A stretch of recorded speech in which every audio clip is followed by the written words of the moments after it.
You're listening to the Ask Drone U podcast. You ask, we answer your drone questions. Whether you're here to turn your passion into profit or you simply fly for fun, we're a community of learners and teachers who aspire to achieve greatness. We are Drone U.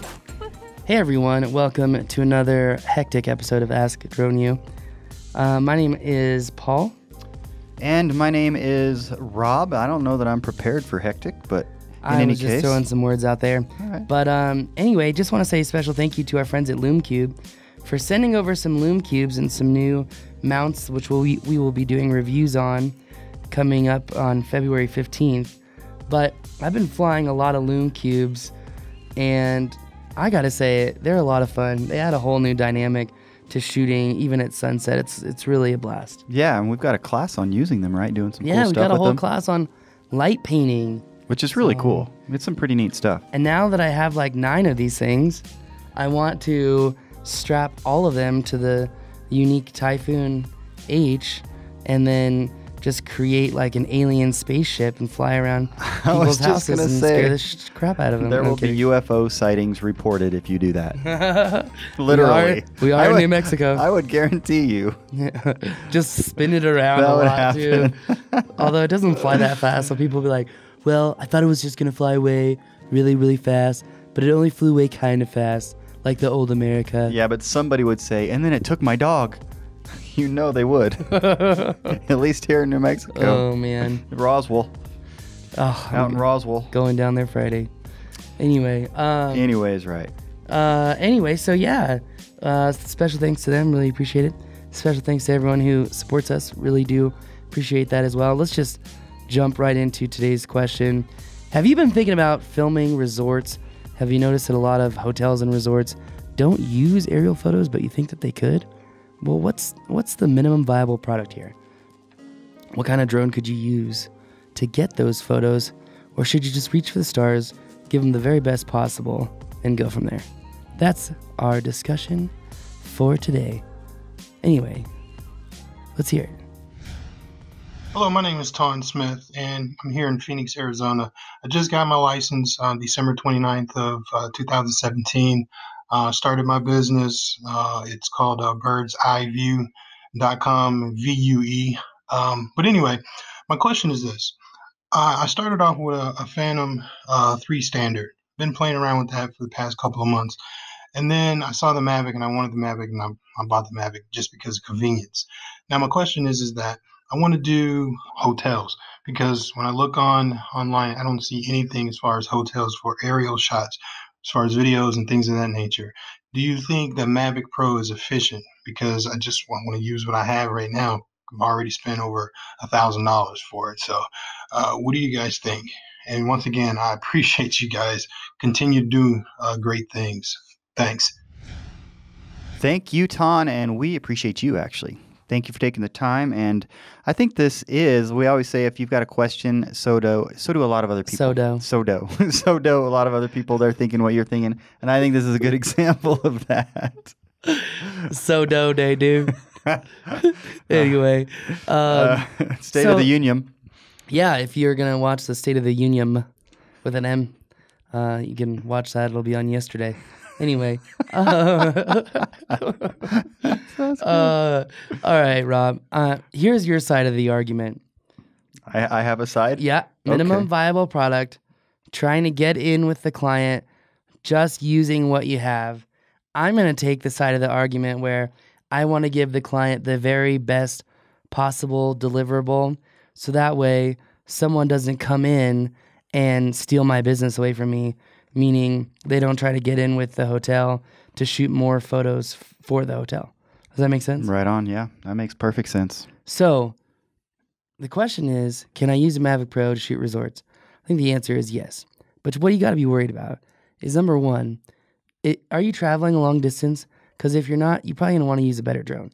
Because that's a really, really, really small sensor, right? 1/2 sensor, GoPro sensor, not getting crazy dynamic range.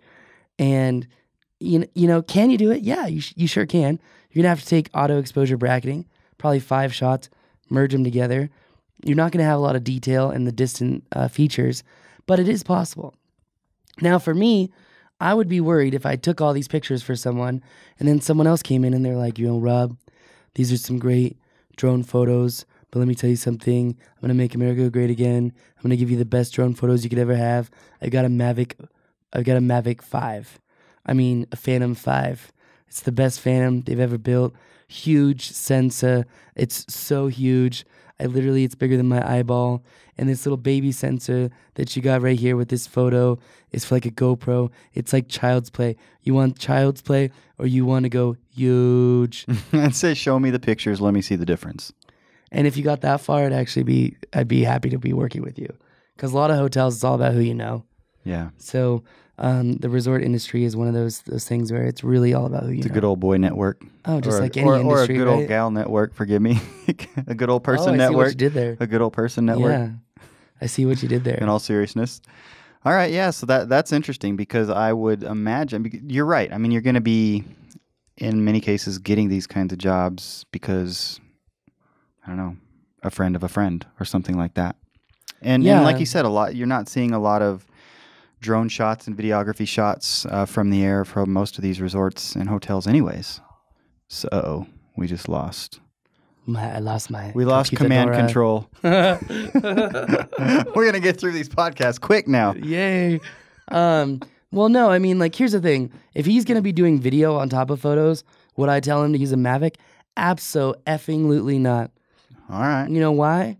Because chances are he does not have a hacked Mavic. Because chances are he's not a member, hasn't watched our Hacking the Mavic webinar, which is quite good. It's so good. It's going to make your Mavic great again. So it's not going to handle the way you need it to.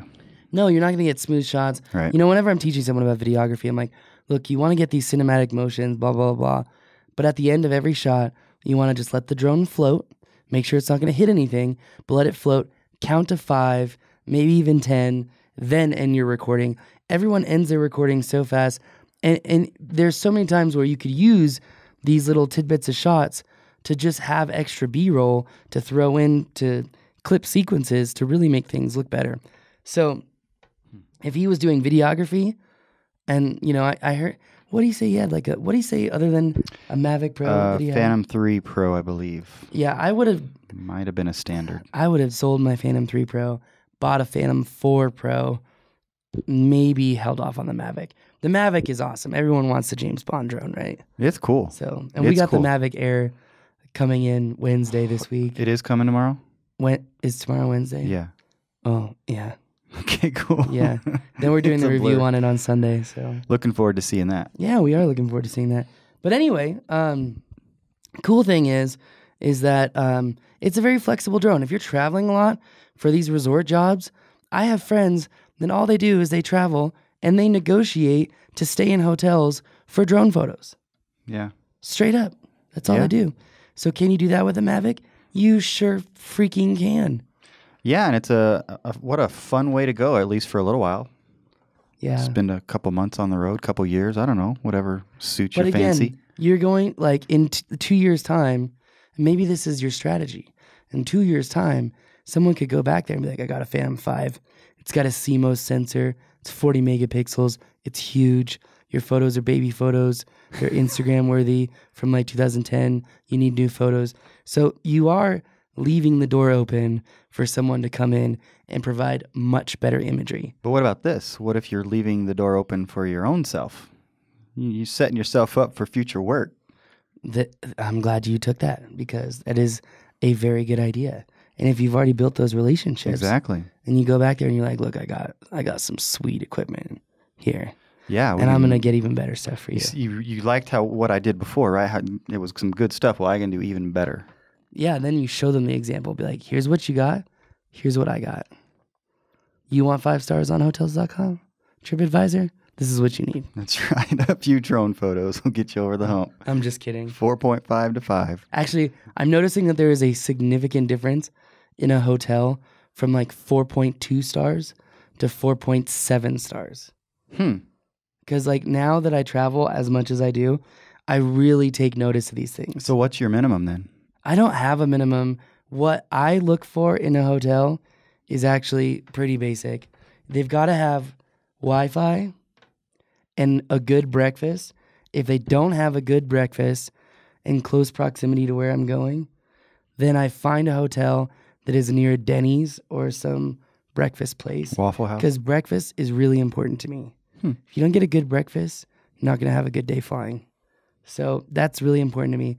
I like hotels that are preferably newer because mold is a very big issue. And like, for example, in Denver, there are 3 hotels that I will stay at in Denver. 2 of them just happen to be Marriott.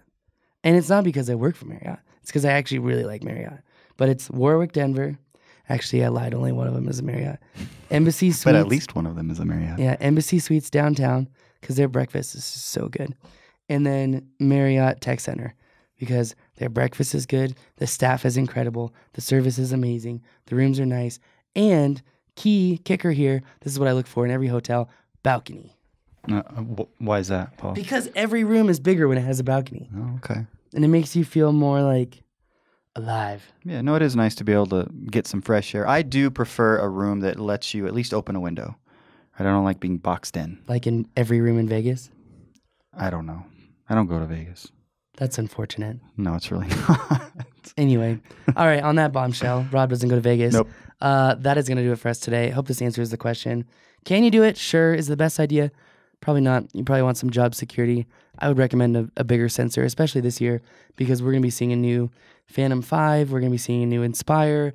We're going to be seeing a new X camera or Zenmuse camera. I know the X7 just came out, but I would bet money the X9 comes out this year too. So anyway, that's going to do it for us today. My name's Paul. I'm Rob. This is Ask Drone U.